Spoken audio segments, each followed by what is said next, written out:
Alright, Tim, back in another video. We're going to do my keychain lanyards. So, white polyester webbing. So we're going to assemble it on here. So obviously they're white, and I have them labeled out, or came out inside here. So we're going to line a bunch of these up on this paper. And I'm just going to lay a lot of them in this. Well, let's put them in this, the best spot for them. So right in the center. These are 12 inches, and I added a little bit of room around the edges for them. This is for my personal tint business, and I hand these out to all my customers. Anybody that's doing automotive work, from car audio to window tint to paint protection to detailing, all that good stuff. These are very good handouts for customers when you hand back their keys. It lets them remember who you are, where you're from, and they're cool and they're free. And a lot of my customers love seeing these when I hand them out. These will be two-sided ones, which I'm going to put this sideways, so I have them lined up here best I can. Okay, make sure they're centered. I'll show you. There they go. A little overhang, right? Okay. And then I take my tape. I like to put my tape where I'm going to, if I have enough room, and I brought it out here so I have enough room. So I like to put my tape so I can pull my tape out as far as I need it. And I take my long piece of tape. So what I found the best way to do these is to start here and have enough room and space inside. So put the tape down, push the tape there. Don't let them touch the tape. Don't let them touch all of them. So we'll put the tape here. So we'll like play a keyboard or a piano. We won't, like this one's off a little bit, so move that over. So touch the ribbon, the webbing in the middle, webbing, middle, webbing, middle. Just go across like that. And I'll take the tape and fold it under like this. Okay. And the purposes I do that is if you went all the way across, your pieces of stuff could still shift on you, and I've noticed that. So that was the best way that I've came across to work with these. And then I don't put one in the middle. I just do it just on the edges here, and just make sure each one of them is in the center. Best you can.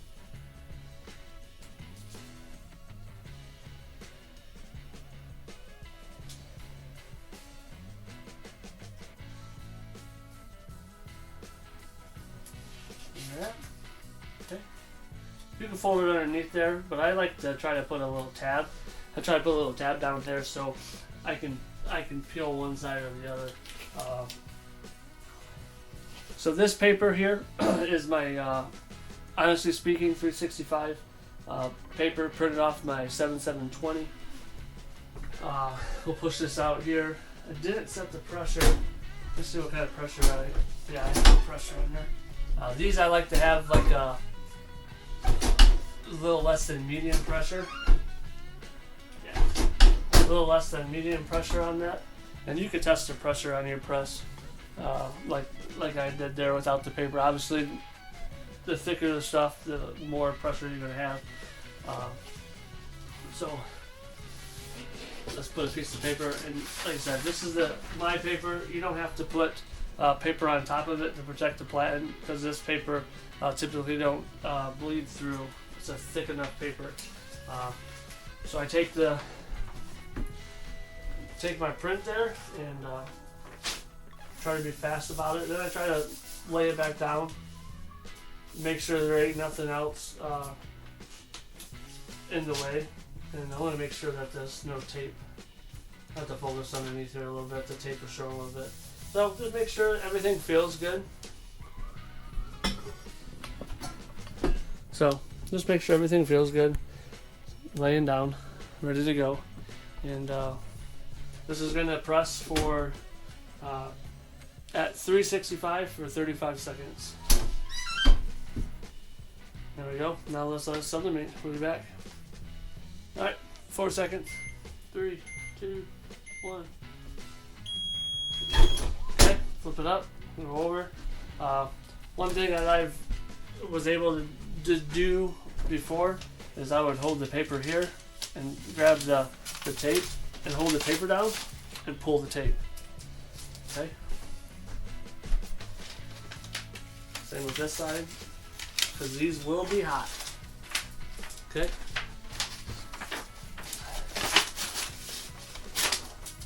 Take them off there. Boom. See how much is gone. And look, you know how a lot of times sublimation paper, you can see the transfer come through. This paper, you can't. Great stuff. Oops. But you can see the bottom of the platen. Look how nice those came out. The bottom of the platen, the ink sublimated to it, so you have to adjust for that. These will be a little bit hot, right? So tape does stick a little bit to the burn mark, but when we are done, these actually pull down pretty good now.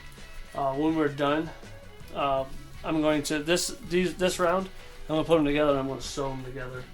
And I'll explain to that. I'll explain why I sew them together in maybe another video, or maybe this video. See how long this one is. We'll take that. Ready to go. So the other side can be sublimated now. Alright, close this up. Throw this one away. Here's the other side. So back this up again.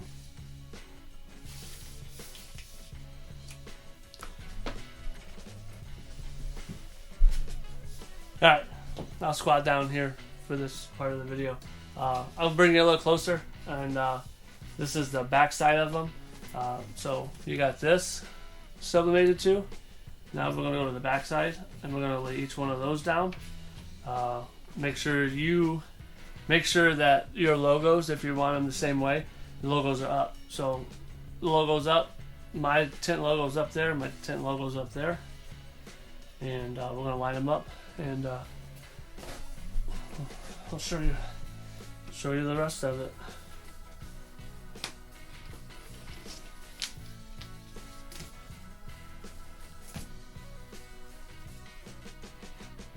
So one thing that I did before is when I'm doing a big order, which I am doing a big order, I will probably do one side of all of them and then go back and do the other side of the rest of them, just so they can cool down. They do say that letting them cool down will allow the sublimation not to reactivate and sublimate back again.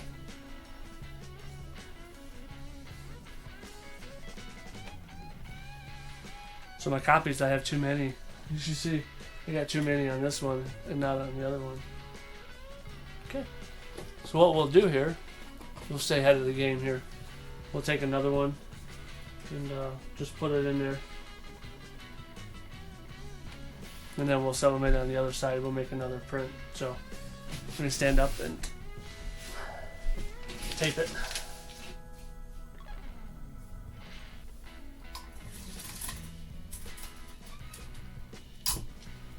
Like I said before, we'll take the tape, start there, push it down in the middle.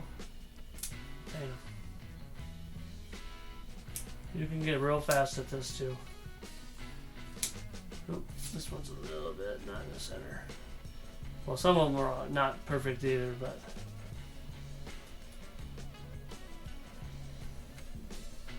so we'll push this like this and then go right under.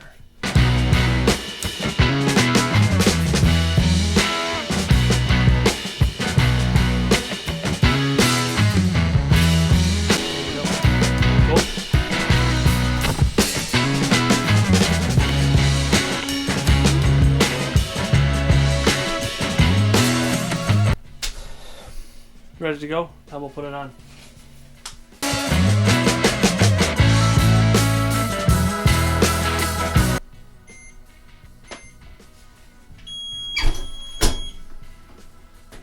Alright, there we go. We'll pull it out, and we'll pull the tape. This paper does not ghost like other ones do. That's one other good thing about this paper that I use. There you go. Nothing on them. Ready to go.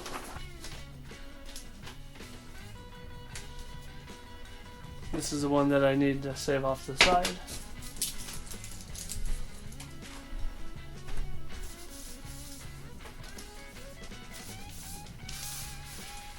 These can be hot, but there is there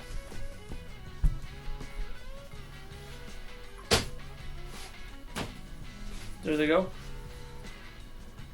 For the keychains. So these will go like this, and then I will put a stitch across here to hold them together, and I'll explain in another video why I do that.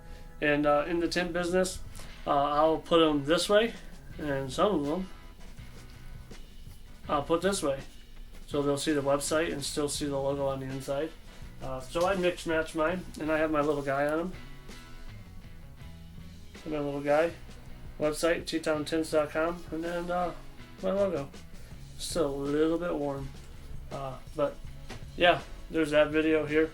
I'm not sure if we'll do a video of me putting them together, or I'll seam this together and just do one. We'll see how that goes, but I'll show you here in a second the pieces we need.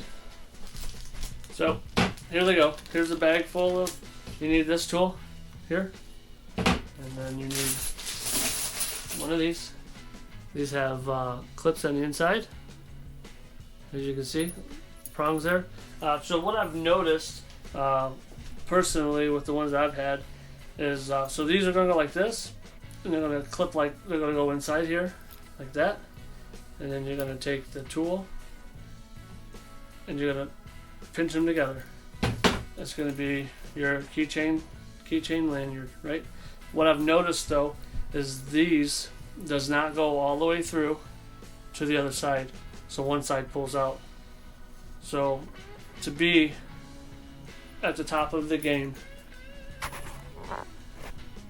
of what I wanted to have happen is I wanted to, now I'm going to sew them, so I'll sew them so they'll stay together, so as soon as this grips one side, it grips both sides. So I'll show you real quick. Now this is how my other ones are out in the shop anyways, so you can take this off, and makes it a million times easier to clamp it, but I usually put it against my chest, and I press that down just a tiny bit, like that. Then I press this side, press that side, press in the middle, press in the middle, and that is the keychain lanyard right there. Right? So, as you can tell, maybe, on the inside, here's those prongs.